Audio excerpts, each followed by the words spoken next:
The most startlingly beautiful are performed with blood-red fans swirled above the head and around the nuns' waists.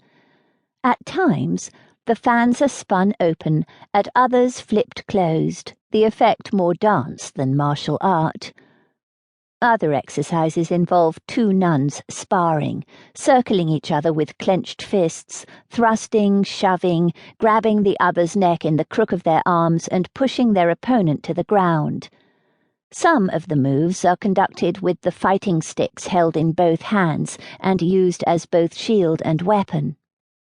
As each series of maneuvers comes to an end, the nuns again draw their fist into their palm, then push their open hands slowly down by their sides. It is only this subtle closing movement that returns to the women the gentle demeanor of their monastic calling. What I am witnessing in this striking pre-dawn display is more than 1,000 years of tradition being turned on its head. For more than a millennium, this practice of kung fu was reserved only for monks, its roots lying far to the north in the legendary Chinese monastery of Shaolin. It was here in the 5th century that kung fu was said to have originated after Bodhidharma, an Indian prince turned Buddhist monk, set out to take the teachings of the Buddha to China. On finding temples there vulnerable to attack by thieves, and many of the monks struggling with the rigors of monastic life, the monk devised a system of fitness and defense that drew heavily on the ancient traditions of Indian yoga. Like yoga, Shaolin Kung Fu developed from an observation of the way animals move. Over the centuries, the Shaolin monks incorporated many different animal postures into their practice until eventually the mastery of many of these styles developed into a form represented by a dragon. Unlike the fire-breathing dragon of Western mythology, the Chinese dragon is a powerful spiritual creature. It is telling then that the nuns of Gawa Kilwa belong to the Drukpa order of Himalayan Buddhism, Druk being the Tibetan word for both dragon and thunder.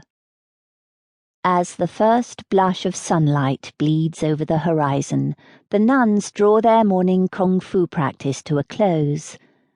A deep rumble of drums can be heard in the distance, and high on the roof of the nunnery's main temple, I see the silhouettes of two figures blowing hard into gold and jewel-encrusted conch shells.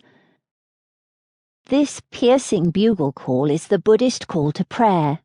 It is barely 5 a.m., and 2 hours of elaborate ritual and worship in the temple will follow before the nuns and I sit down to breakfast. The ferocity of these morning exercises at Gawa Kilwa seems the antithesis of spiritual endeavor. But this practice I am privileged to have observed not only builds the women's physical and mental strength, it also instills in them a growing sense of confidence. This is an entirely new experience for Buddhist nuns who, through the centuries, have often been neglected and overlooked. From the moment I began planning this journey, I wanted to start here, on this rooftop in Nepal.